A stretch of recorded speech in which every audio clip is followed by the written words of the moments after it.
Waiver. Hello everyone, this is Raelene Cooper from the lead campaigner from Save Our Songlines.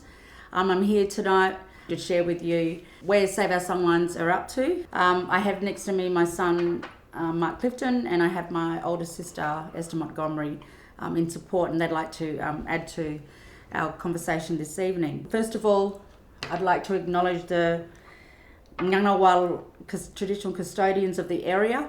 We thank them for having us here tonight and presenting on their ngora. And also I'd like to also acknowledge the panellists that are here tonight. Good luck with everything, keep up the hard work, and we hope to meet each other again sometime soon.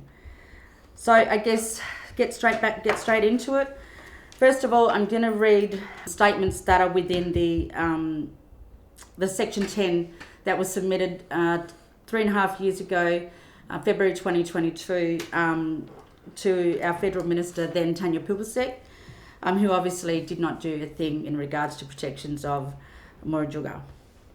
So the purposes of the Act, the Section 10, the purpose of the Act are the preservation and protection from injury or desecration of areas and objects in Australia, in the Australian waters, that are in particular significant to Aboriginal people in accordance to Aboriginal traditions. There was significant evidence submitted as part of the original Section 10 application, and the procedural fairness rounds that industrial pollution does not constitute a threat for purpose of the Act. In our last federal court hearing, we sought to force the Minister to make a decision on our Section 10 rather than him approving the Northwest Shelf. So it was found in the federal courts, that the delays had been unreasonable and that sites recommended for protection had since been destroyed. There are permanent, irreparable, irreversible damage that has been done as a result of this delay, which has caused trauma to myself and others. This is the very kind of damage the ASFA Act is intended to prevent. In the proposed declaration, there is nothing in that proposed declaration that was then released by the Minister in terms of his decision to address the threats identified in the original application or subsequent submissions.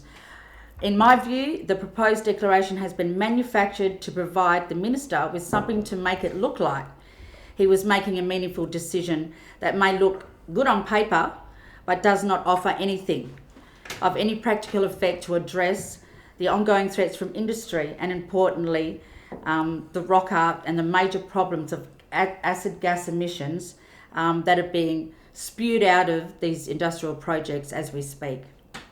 So I guess I can talk now in regards to the impacts that it has on myself, my family, and our people.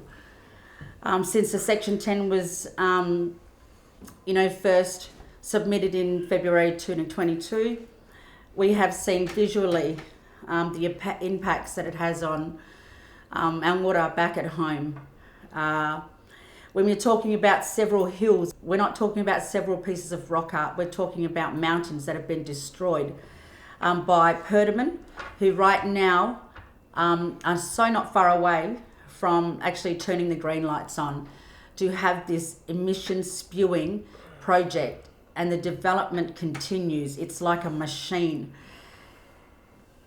At the end of the day, we know that our Federal Minister for Water and Environment has not acted in the best interest of his roles and his duties in regards to the portfolio he holds. There's a misjustice that has happened here and continues to happen. The Woodsides of the world who control and capture our state in Western Australia. You need to know what's happening. Our federal government and the state government of Western Australia are not friends to Aboriginal people. And for those they are friends with, they are dodgy as hell. At the end of the day, we want you to know what is happening to our people and our country, our history, our culture, and our heritage is being impacted all day, every day, and our federal government allows this behaviour to continue. Hi everybody, my name is Mark Clifton. I'm Raelene Cooper's youngest son. I'm here today with my mother and Save Our Songlines for the exact same reason. We're here to tell everybody what's going on back home in our country. And as a young man, I was a ranger out in the Murujuga National Park. I started there when I was 18 years old, and I was only there for a few years because some of the things that they were doing wasn't right, and I knew it wasn't right inside, and I had to get out of there before something happened. And now, this is what's happening out there now. And I've seen this place turn from a national park to an industrial laydown area. There's places and sites that we've been blocked off to. There's lots of carvings and lots of significant places that have been destroyed due to Perdaman and industry shoving us out of the way and basically not giving a damn about the country, not giving a damn about the people that live on that place. I think it's about time all the young people around the country get together and we start speaking up for us, because at the end of the day, this is what we gotta live for. This is what we gotta live. We gotta grow into this. I'm a young man. It's up to us young people to stand up and start speaking up for our old people and our elders and our leaders in the community. Because sooner or later, there's gonna be us standing in the front and we're gonna be leading the community. So I think it's about time that all of our young people, if you're listening to this right now, start talking to all your people and all your friends and family. We gotta get together and we'll fight this fight as one people, because we're all fighting for the same cause at the end of the day. Hello, I'd like to acknowledge the custodians, young people. I'd also like to acknowledge the panellists this evening and also the audience.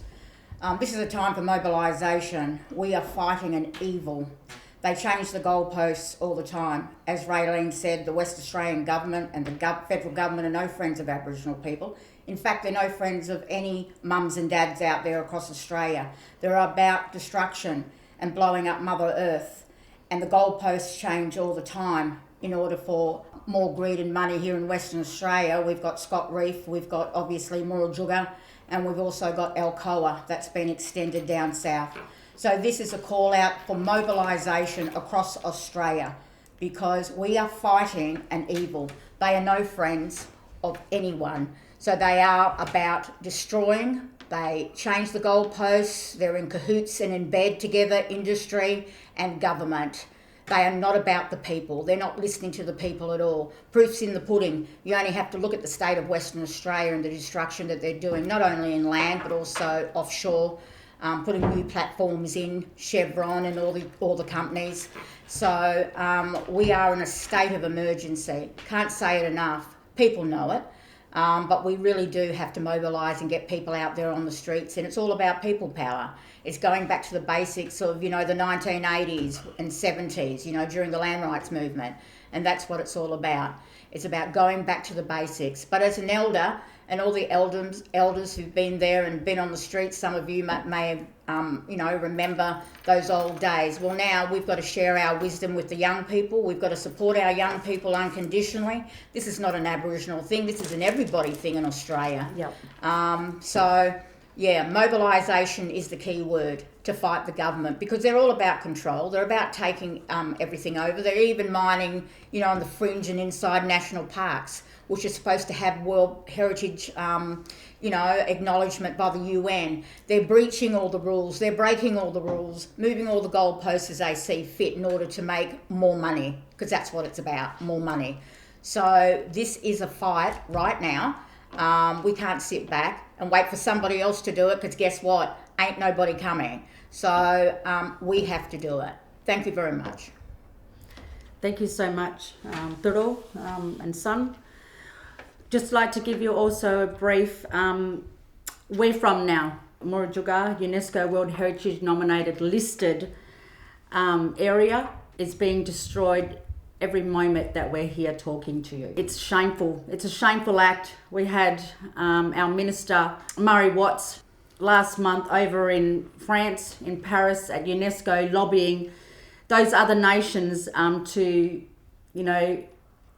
weaken and watered down the protections for the UNESCO World Heritage nominated place. How disrespectful, how shameful. This is what they went over there to do. They went over to lobby for Woodside and Perdaman. They didn't go over to lobby for our national heritage. And in saying that, Woodside have gone and changed their EPA to fit in with the Browse project. We need to right now, as people, if you want to support our nation, you want to support the people, everyone, we need to come together. Please, if you would like to help in any way to promote what it is that we're telling you and advising you what's going over in Western Australia. Save Our Songlines is a crowdfunder. If you will, please dig deep into your pockets. We still have, some legal matters that I am seeking in regards to the declaration that was announced by our Minister Watts. And I believe there's action that should be taken. And I don't believe that this is going to end today. There is still more fighting to do. There's still more action to do. Also, if everyone can get on, because submissions have been out there for the Woodside EPA for Browse, please put forward your submissions. Put forward your concerns. We need everyone to be on board so that Browse doesn't happen. If Browse doesn't happen, the Northwest Shelf doesn't happen. We need to push with everything. If we need people to understand how critical our global warming is. We've had announcements made by neighbouring Pacific Island people, their culture, their habitat, their environment, their homes are being impacted by these devastating projects that our federal and Western Australian governments are allowing to continue. Shameful. Please, with everything that you can, please support us, and we will just keep doing what we're doing. We're doing this from our hearts. We're doing this because we care about everybody. This is not a black and white issue. This is an issue that we all need. Fresh air and fresh water. Mm-hmm. If these projects go ahead, we're going to be fighting for that. It's survival. We all need to band together, please. Let's do this. Thank you very much for your time, and good luck with the event tonight. And to all the people of the Ngura, thank you so very much. It's been an honour and a privilege to be speaking in your area, talking about those concerns that affect everybody.